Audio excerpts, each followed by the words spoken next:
E aí, turma, tudo bom? Hoje eu vou falar sobre esse livro aqui, ó, que se chama Inovação nas Indústrias Criativas. É um livro de 2024 e ele foi escrito por Ana Cecília Nunes, que foi minha colega lá na PUC, professora de jornalismo na escola da Famecos, e também por Ana Marta Flores. Uma delas fala sobre tendências, que é a Ana Marta, e uma fala sobre Media Labs, que é a Ana Cecília. Então, vamos para o resumo. Então, esse é o resumo que eu fiz. O nome do livro se chama Inovação nas Indústrias Criativas. Ele é um livro de 2024, então ele é bem recente. E ele foi escrito por Ana Cecília Biso Nunes. E a Ana Cecília, ela foi minha colega lá na PUC. Ela é professora de jornalismo e é doutora em jornalismo pela PUC-RS. E ela também fez um doutorado sanduíche em Portugal. E a Ana Marta é professora convidada na Universidade Nova de Lisboa e também faz pós-doutorado na Universidade de Coimbra, tudo em Portugal. Então ela está em Portugal agora. Mas o livro fala sobre tendências e laboratórios para reinventar a mídia e os negócios. E nesse livro ele é basicamente dividido em duas partes, que foi o que eu fiz aqui. Claro que depois tem a parte 3, a parte 4, que daí é mais especificamente falando sobre tendências e laboratórios de inovação. Mas nesse resumo eu dei destaque às duas grandes áreas que elas pesquisam. A primeira parte é a parte da Ana Marta, e ela fala principalmente sobre tendências ou trend studies, que é o estudo dessas tendências, né? A pesquisa sobre as tendências. E ela explica numa frase do livro o seguinte: uma tendência é uma narrativa, uma história imaterial que é reconhecida por meio da manifestação em objetos e comportamentos. Ou seja, é um reflexo das mentalidades que impactam nas dinâmicas de consumo. Talvez por isso que tendências é tão importante, né?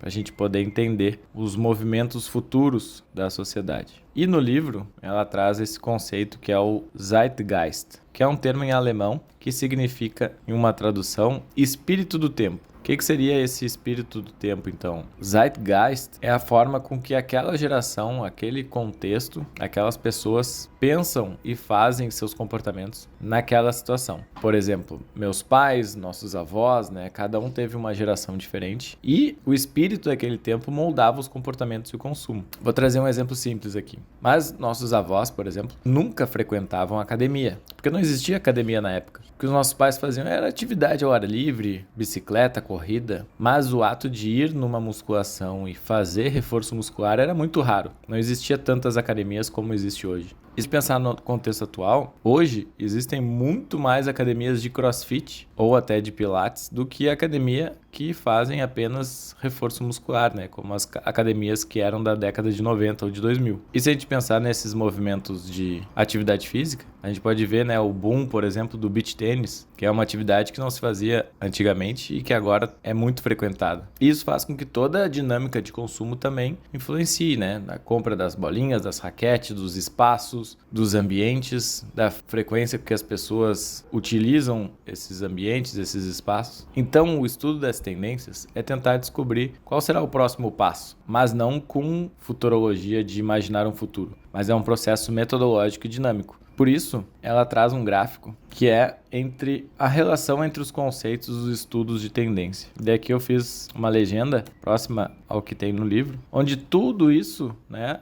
a parte externa, onde envolve o estudo das tendências, seria o Zeitgeist, que é esse espírito do tempo, né? O que está acontecendo com o tempo atual. Depois, a gente teria as forças envolvidas que influenciam nessas tendências. Além disso, a gente tem também as macro tendências, que se relacionam daí também com as micro tendências, e a gente tem ainda mais especificamente as tendências do setor. Então, todos esses movimentos aqui se conectam, se relacionam, e para a gente poder entender como funciona o estudo de tendências, a gente tem que entender também sobre forças, sobre macro tendências, sobre micro tendências e sobre as tendências de cada setor. Então esse gráfico é bem interessante. Outra questão que ela traz é sobre os tipos de inovação. Muitas vezes a gente acha que inovação é algo mais genérico, mas ela traz os 4 P's e um S. Ou seja, a gente pode ter inovação no produto, a gente pode ter inovação no processo, na posição, nos paradigmas, que daí seria uma inovação disruptiva, e inovação social. Geralmente a gente acha que inovação é mais sobre o produto, mas a gente precisa entender que existe essas diferentes possibilidades da inovação. E esse livro é muito interessante, principalmente porque ele traz daí técnicas para a gente construir tanto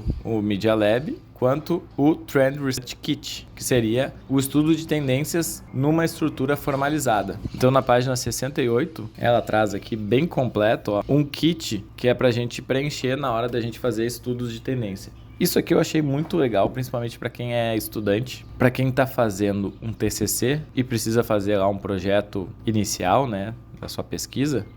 Já começa fazendo esse estudo de tendências que seria bem interessante. E basicamente ele é dividido nesses 3 itens aqui, que é identificação, então ela fez esse quadradinho, depois validação, que é esse triângulo, e por último apropriação, que é o retângulo. E aqui eu trouxe todas as etapas, mas a ideia não é descrever todas elas. Eu recomendo que vocês leiam o livro e se aprofundem, porque é no livro que a gente pega todas essas informações. Mas a gente vai ter, então, essas diferentes etapas, desde a parte de identificação até a validação com especialistas, com o feedback, e depois a parte de apropriação, que é daí a gente comunicar o resultado da nossa pesquisa. Já na segunda parte do livro, a gente tem as informações sobre o Media Lab, que é a parte onde a Ana Cecília fala. Ela começa explicando, então, o que é um Media Lab. E eu acho que Media Lab é um conceito muito legal e praticamente um sonho de trabalhar num, né? Aqui ela tem um resumo bem completo sobre o que é Media Lab.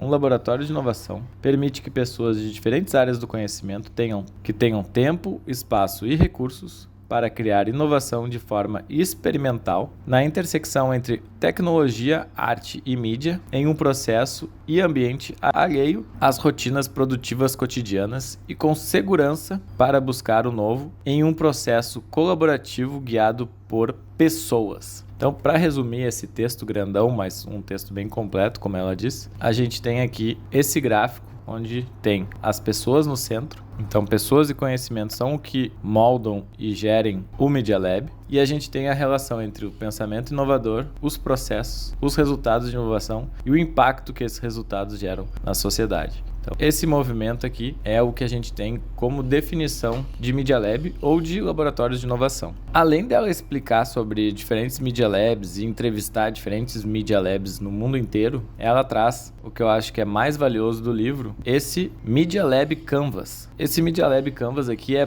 mais ou menos como o Business Model Canvas, né? A gente tem da parte da administração, mas a gente tem aqui o Media Labs Canvas, que mostra como criar um laboratório de inovação na tua empresa, no segmento onde tu trabalha, ou até para ti mesmo, né? Então eu achei bem interessante. E aqui no centro a gente coloca o propósito do nosso laboratório e depois a gente vai ter perfil da equipe, os valores indispensáveis na criação desse laboratório, quais são as inovações envolvidas nesse laboratório, qual é a fonte de receita que ele vai ter para se sustentar, quais são os recursos necessários, qual é o público-alvo e os parceiros que ele vai ter, quais são as fontes de inspiração. Esse aqui eu achei muito legal, ter uma parte específica de fontes de inspiração e também colocar, né, qual é o diferencial do meu laboratório. E por fim, ter também os objetivos internos e a relação organizacional que vai conduzir esse laboratório de inovação. Então é muito legal que na página 143 ela traz aqui o Canvas, né?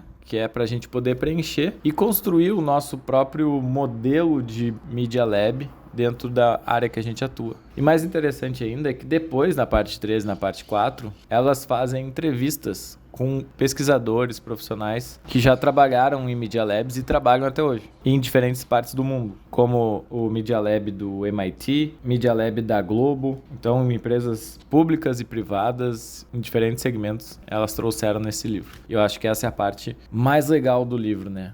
As ferramentas que elas proporcionaram. E para finalizar, então, esse livro ele é ótimo para a gente poder entender, né, como que a inovação ela pode ser guiada por tendências e por processos co-criativos de pessoas. Ou seja, ao invés de a gente ficar pensando que inovação é algo que sai de um dom de uma pessoa criativa, não, aqui a gente tem processos, a gente tem técnicas e a gente tem daí o Media Lab Canvas e o Trend Research Kit para aplicar inovação e para a gente ter algo mais mensurável, mais específico. e elas explicam muito bem no livro como a gente pode construir essas duas ferramentas. Beleza, turma? Recomendo que vocês leiam um livro, porque o ideal é aplicar depois o conhecimento, né? Fazer o Media Lab e fazer o Trend Research Kit, mas ele é um ótimo livro, principalmente para quem estuda sobre inovação, para quem quer aprender sobre inovação e para quem quer aplicar conhecimentos de inovação na sua área. Então aproveitem e comprem este livro. Beleza, turma? Então esse foi o resumo da semana e semana que vem eu trago mais alguns outros resumos para vocês. Nos vemos em aula e até a próxima. Tchau!